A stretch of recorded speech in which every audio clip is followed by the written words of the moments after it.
5, 4, 3, 2, 1. You know what it is. It's your boy Guess Who, Streetnerdz Radio, the #1 station in the streets, and we fucking up Texas.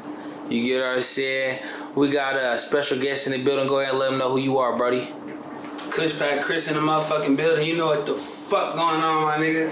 And if you don't know, now you know. Looking at it. That's what's up.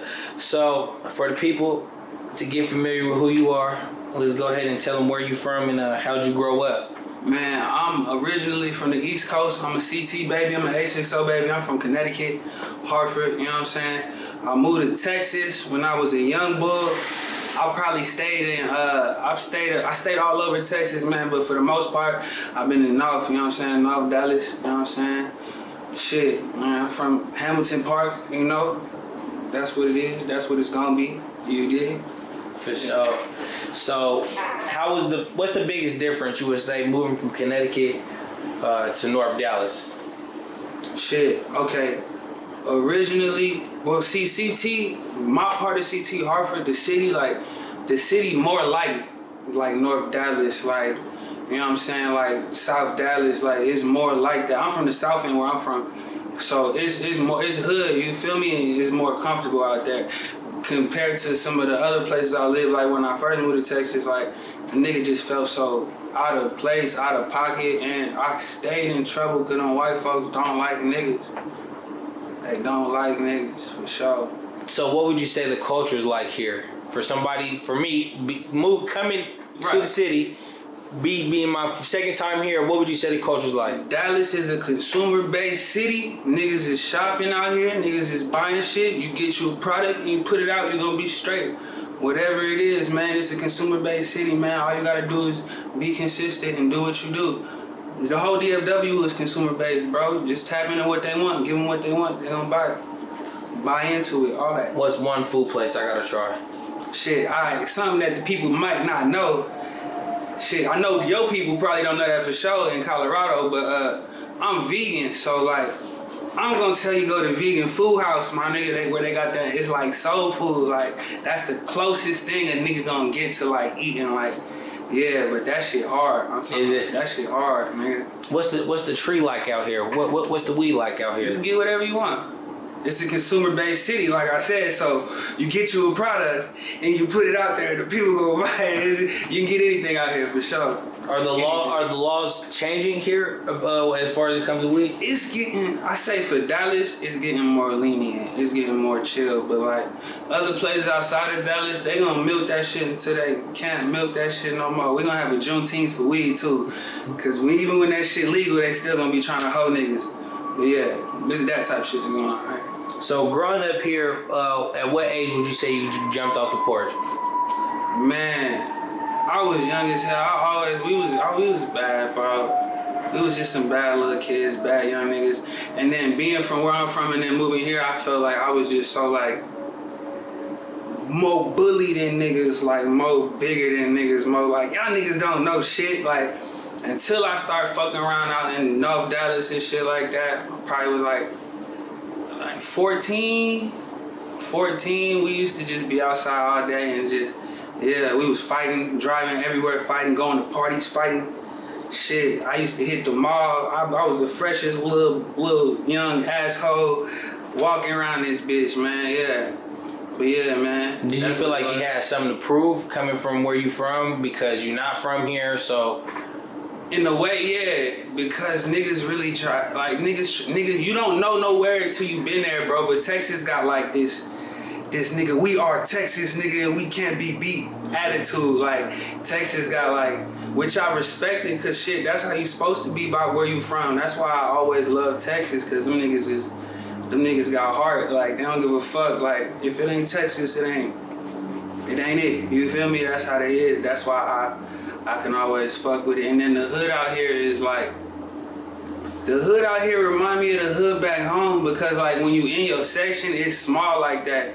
And where I'm from, it's like small little, you know what I'm saying? It's the north and the south end. You got the niggas from, you know what I'm saying, the west end. You know, it's just different, you know what I'm saying? So out here it's similar. Like when you get into the city, it's similar. But like the outside, that shit is crazy.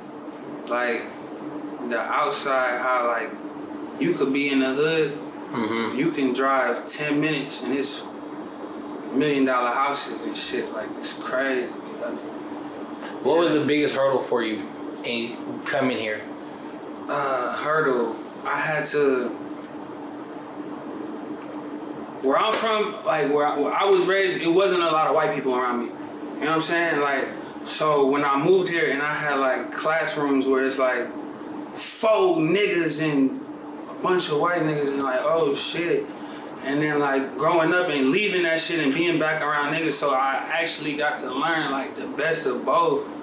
You know what I'm saying? And it just, that shit helped me, man. That shit helped me in the long run. It was a hurdle at first. I used to get in trouble. Like, we was bad, bro. I used to get in trouble. Like, tell a motherfucker how you feel. Right. And like, shit, that's what it is. But I'm a little nigga. Like, I'm a little 13, 14-year-old nigga. So yeah. So you was here during the Boogie era. For sure. And then the street era. So let's go back to the Boogie era. Was that just a fun time out here, or was it like... That's when we was fighting, man. We was at all the parties, man. Niggas that's from the area, bro, they know about Thunderbird and shit like that. Yeah, we was in them hoes fighting. Like, I witnessed niggas go from fighting at all the parties to niggas start shooting at the parties a little bit to niggas getting shot, which is what it is now. You know what I'm saying? So it was, even though that shit always been going on, like niggas been doing, but it just, you know, the culture just turned. It just aged. Biggest song from the Boogie era. Your biggest song, you would say? Fuck. Damn. It gotta be Zompire. I ain't gonna lie, it gotta be Zompire. Or Triple D San Andreas. Either one of them, man. Yeah, Young Nation had that shit on lock. Young Nation had that shit on lock. Do you think, I was speaking of Sperry coming up here. They don't get the credit they deserve neither. Young Nation had that shit on lock, I swear to God. Me coming from somewhere else, moving here and being like, what the fuck is this? Them niggas had that shit on lock, like, yeah, for sure. So what do you think, what moment for the city while you were here, or what event do you feel like transferred it to what it is today? It gotta be Tay-K's whole little movement, man. I guess it was like 2016. That was like 2016. But see, Tay-K was already dropping music in 2015. Like, I remember being at shows around this nigga and shit like that and being like, look at these little ass niggas out here. Niggas looked they looked at young, bro. I'm tall than the motherfucker. I'm big as hell, bro. Them niggas looked at like little kids out this bitch. Niggas had poles on them. Little badass while that Rugrat shit. I'm like, I bet. This nigga really was a little badass kid. Like, I can get at to him, man. And yeah, bro, once that shit happened and he blew the way he blew and niggas got, like, it was a whole trickle down effect. Like, there would be no Namir. What's that nigga name? YBN? Yeah, YBN, Namir. YBN. It would be no YBN, Namir. It would be no Splurge. It would be no... I mean, Splurge might have still got his shot, but just it would have never hit as hard as it hit because a nigga like Tay-K, which they was around the same age, they did that. He did that. That shit set it off, bro. That shit set the scene. And then after that, you feel like the scene just turned up into some shit. But before that, it was already like niggas rap beefing, but it was just different. Like, I mean, still niggas was still trying to make songs that was gonna blow. You know what I'm saying? And then once that shit changed, like once that shit happened and niggas start, when LeBron James is singing some Tay-K shit, yeah, niggas gonna change their whole shit. This nigga from up the street from me, he a young nigga shit. He might be on that shit, but shit, niggas, I'm really on that shit. Nigga, what? Nigga, that young nigga was doing his thing, yeah, but nigga, I'm really out here, nigga, I'm finna. You know, it breeds it. That's what it breeds, man. So during that transition, you say it went up. So now, what would you say the difference between Dallas and Fort Worth is? I flew into Dallas, Fort Worth. Right, right.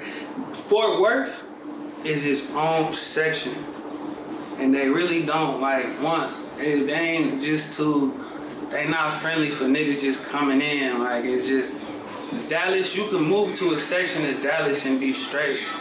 You can move to you know what I'm saying. You can move to different areas, but Fort Worth got its own culture. Dallas got its own culture. You know what I'm saying? Arlington kind of in between, but they kind of do their own thing too. Everybody kind of do their own thing. But in hindsight, like in real talk, like real shit, Dallas, Fort Worth, DFW is like the same as Houston. The whole Houston, the north end, the south end, the west end, the whole fucking Houston is like Dallas, Fort Worth. So this shit really like one city, but it's just like niggas don't know about the other side and they don't know about this side. Like, I done had some niggas, like little niggas from the hood, like niggas I used to fuck with in the hood. I brought them to Fort Worth and they be like, damn, this is the first time I ever been to Fort Worth. I'm not from Texas, so I'm like, bitch, you don't know about, you ain't ride around this motherfucker, no. Like, you don't know about the little spot you pull up and get the little drink out the window, nigga, the little slushy with the liquor in that bitch. You don't know about it, what you on, bro? Like, but niggas don't know, they don't go out there. It's just what it is. Like, that's just how it is. Some niggas ain't never leave the hood. Some niggas just straight up, like, unless they gotta go to work or something like that, niggas be in the hood, like, and that's just what it is. That's how people, I be everywhere, shit. So that's why I'm glad this is my first interview. So for the people who don't know geographically the layout of the land, and when you name the cities that you name in the cities, can you name artists from them cities that they may be familiar with to give us a better understanding? So like, who's from Arlington? Splurge from Arlington. You got niggas like Kenny B. You got niggas from Fort Worth. You got niggas like Bugatti, CJ, Fort Worth. You got niggas like, y'all know Freddie, Yellow Beezy. Them niggas is from Oak Cliff. You know what I'm saying? You got niggas like Mo 3 that's from North Dallas. You know what I'm saying? Where this, you know what I'm saying? Boom. You got niggas from, it's sections to all that shit. Even that Fort Worth shit, like it's Stop 6, and then you got niggas from the south side, you got niggas from the east side. It's like, it's sections, but they over there, them niggas in Arlington right here, and the niggas from Dallas is over here. Does everywhere have their own sound, you would say? The whole city got its own sound. Like the whole Metroplex sound like Texas. In which I respect that, like even though I see it on the blogs and shit, niggas be like, man, everybody sound the same, but that is our sound. Like, that's our, like that punching, that gun bar punching shit. That's some Texas shit, like, and it kind of originated with Splurge in a way, and Splurge kind of, to me, in my opinion, Splurge kind of had like the DMV sound to him, but he kind of made it like it became more Texas, like niggas took it and brought it in. We usually don't even grab other people's shit or do anything, but when we do, we put our little sauce on that motherfucker, you feel me? Put some drip on that shit, you understand me?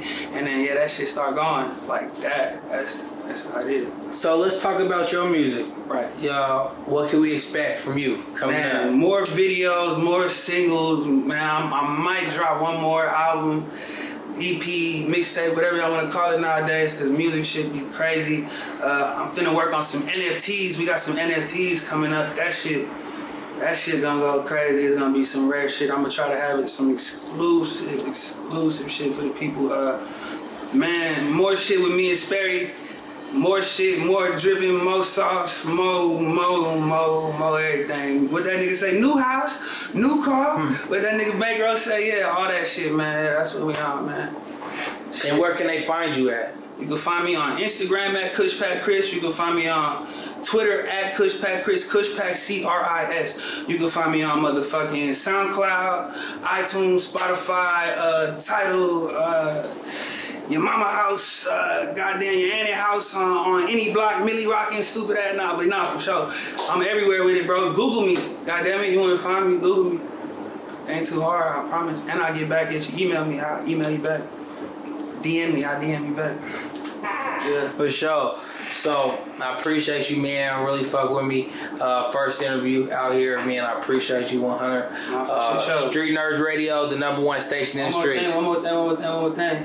Shout out my nigga Sperry Springer. Shout out Streetnerdz Radio. Long live Ducky P. Long live Benji Boom too on my soul. Love you, brother.